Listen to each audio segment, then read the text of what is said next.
This is one of the coolest geodes because it's a geodized fossil of a crinoid, likely a crinoid head. But that does beg the question, should it be cracked?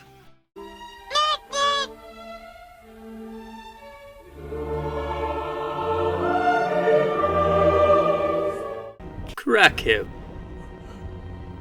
Crack him now. Do it. So if you saw the original video, you know that this already had a crack in it. So I am trying to gently apply pressure to get it to just split open without absolutely crushing it. And unfortunately, I did crack it off camera by mistake while trying to reapply it. But just look at the structure inside of this. It almost looks like you can see the bits of crinoid still inside of this. What a wonderful little specimen. Awesome. I love democracy.